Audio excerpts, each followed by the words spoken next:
Alright guys, so I kind of started filming a little bit later. I wasn't too sure if I was going to shoot a video about this stuff, but I said what the hell, why not? Let me get the light going on here. So, what you see here is just a little 350 in my truck. If you've seen any of my other videos, I did a top end kit on my 302 small block Fox body.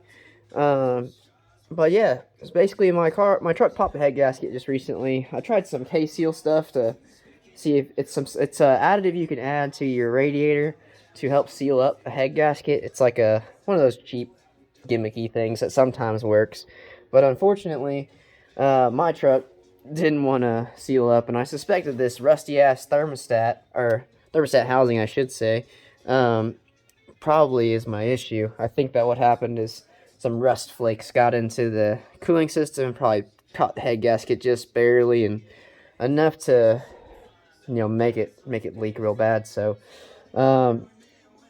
luckily I was able to get the manifolds off without breaking any bolts in the cylinder head. So I'll start by saying it's very easy to get the front pulleys off. My truck is an AC truck.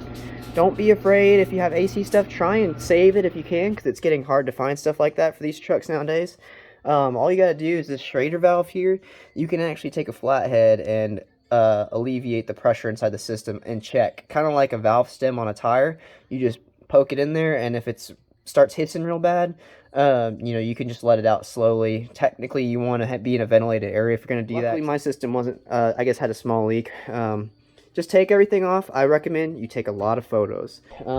As you can see here, though, I've got some cheap $150 Flowtech long tubes I'm going to throw on here. Luckily, with these C10s, it's very easy to put headers on this truck because you don't have to feed them through any steering racks or bend them or anything weird. They're typically pretty easy because you got a very large engine bay, so it's good for starters.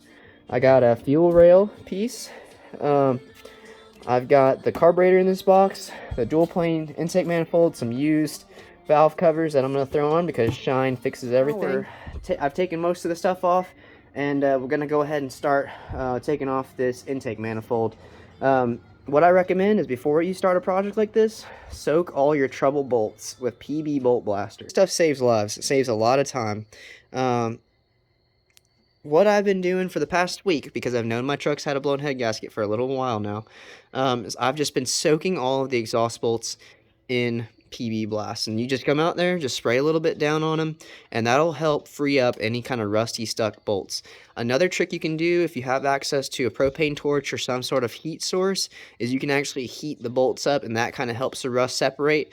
But this stuff is going to be like $6 or $7 at AutoZone. You just go grab a can of this and just blast all your trouble stuff.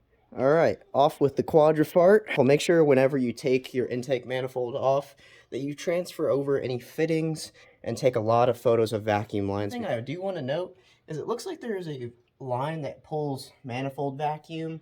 I think it might be for a transmission shift linkage. All right, so all my intake manifold bolts are out. There should be 6 on each side. There's going to be 2 on the inside here. These are probably going to be your trickiest ones to get to, simply because they're at such an angle and they like to run right into the actual carburetor flange. So it's hard to get a 3/8 socket on there. So what I did is I like to do a little electrical tape on a U-joint and extension, and just be careful.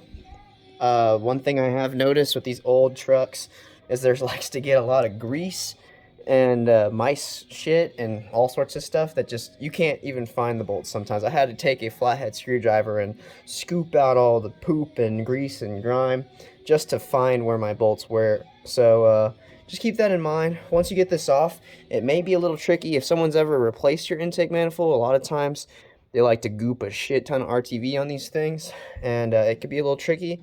The best way to do it is to get a pry bar. If you don't care about your thermostat, or if you're not reusing the intake manifold, just pry that bitch up. It'll eventually come out. Just make sure you get all 6 of those bolts out. Otherwise, you're going to be fighting. You're not going to be able to get that shit off. So. Alright, so I didn't bring my pry bars home from work, so this is my improvisation. Like I said, whenever you go to lift it, What I did is I just gave it a couple smacks just to break the seals because the gaskets are going to want to hold that together. And sometimes they can be really tough, but just stay persistent.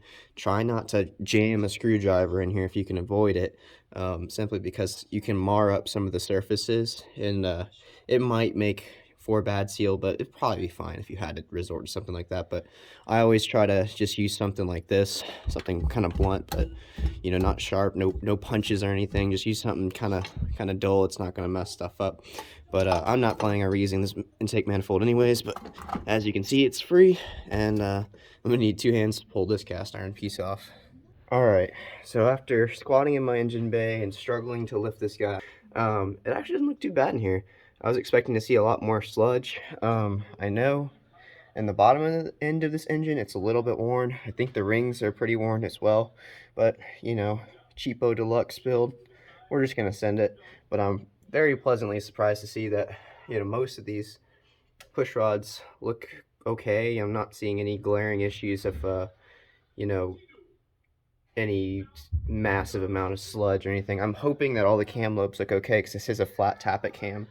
One thing I'm going to try to do, and I've seen guys who don't do this and things have been fine, but I'm going to try and keep all my rocker arms and push rods in order, because to my understanding with engines, a lot of times those mate together. The rocker arm will mate with the push rod, and the push rod will mate with the lifter.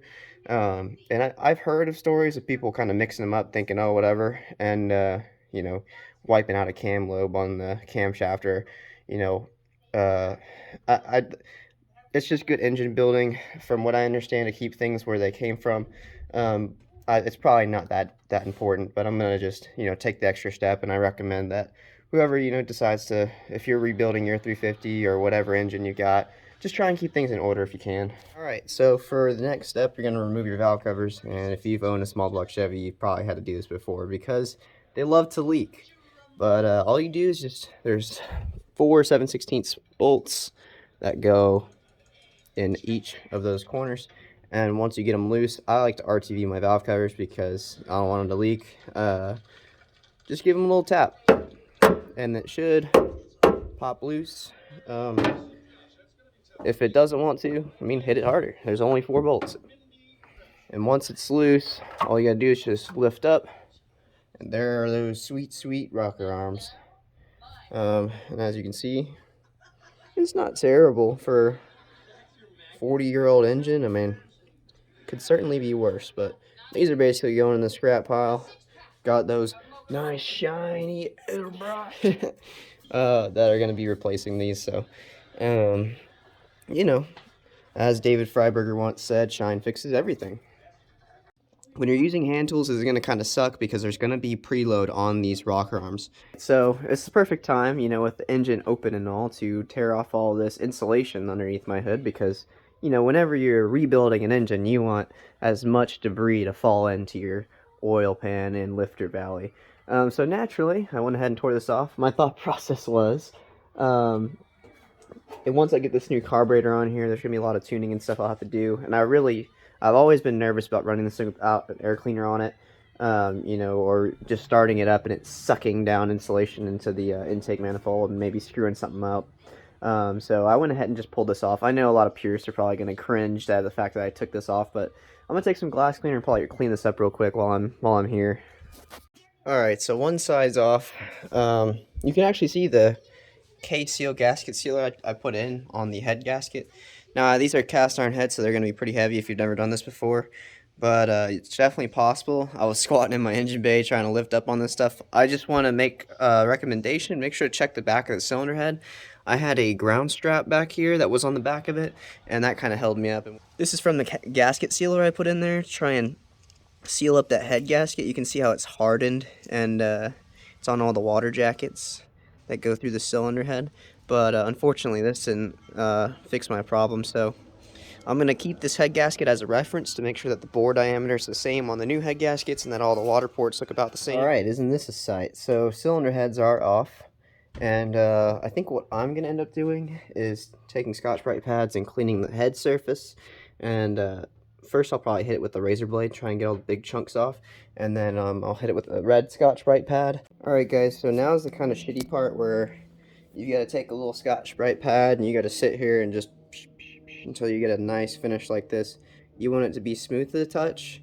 There will be some minor imperfections just because this is an as-cast head and who knows how many times this head's been off.